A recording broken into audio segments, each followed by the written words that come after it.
జిల్లాలో ప్రైవేట్ హాస్పిటల్ల పైన వెంటనే తనిఖీలు చేసి ఏదైతే రిజిస్ట్రేషన్ లేని వాటికి వెంటనే సీల్ చేయాలి అనేది సిఐటిగా డిమాండ్ చేస్తూ ఉన్నాను.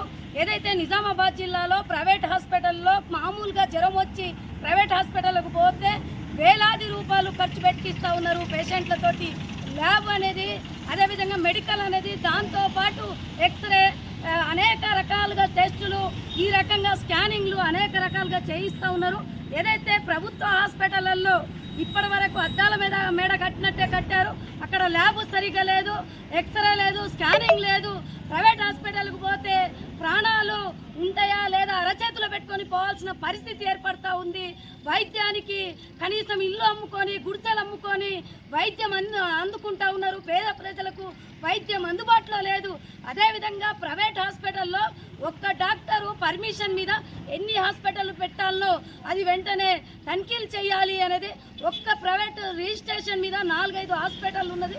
రెండవది డాక్టర్ క్వాలిఫైడా లేదా క్వాలిఫైడ్ లేని డాక్టర్లకు కూడా ప్రైవేట్ హాస్పిటల్లో నడిపిస్తూ ఉన్నారు.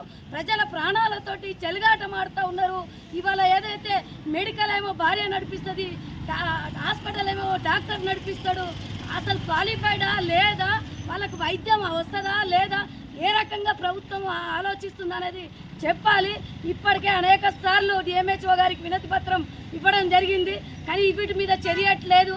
ఎన్ని రోజులు ఎన్నిసార్లు సమావేశాలు పెట్టాలి, ప్రైవేట్ హాస్పిటల్ అది ఎన్నిసార్లు పెట్టిరు అది కూడా చెప్పాలి. రిజిస్ట్రేషన్ లేని దానికి తనిఖీలు ఎప్పుడు చేస్తారు, తనిఖీలు చేసి ఎట్లా సీల్ చేస్తారు అనేది కూడా చెప్పాలి. ఇవి చేయకుంటే మాత్రం ప్రైవేట్ హాస్పిటళ్లకు అదేవిధంగా ఆర్ఎంపీ డాక్టర్లకు ఇద్దరి మధ్య అసలు సంబంధం ఏంటిది? గవర్నమెంట్ హాస్పిటళ్ళల్లో ఇవాళ చూపించుకున్న తర్వాత ఒకవేళ దగ్గరనే ఉన్నాడని ఆర్ఎంపీ హాస్పిటల్ దగ్గర పోతే ఆర్ఎంపీ ప్రైవేట్ హాస్పిటల్కి పంపించి 30%, 40%, 60% డబ్బులను వసూలు చేస్తూ ఉన్నారు. ఆర్ఎంపీ మీద చర్యలేంటిది, వాళ్ళకు ఉందా లేదా క్వాలిఫైడ్ అనేది కూడా వాళ్ళది కూడా చూడాలి. చేయకుంటే ఈ భాగవతాలను ఈ సమస్యలను ప్రజలకందరూ దృష్టికి తీసుకెళ్లి ఈ పోరాటాలను ఉధృతం చేస్తామని సిఐటిగా హెచ్చరిస్తా ఉన్నాను.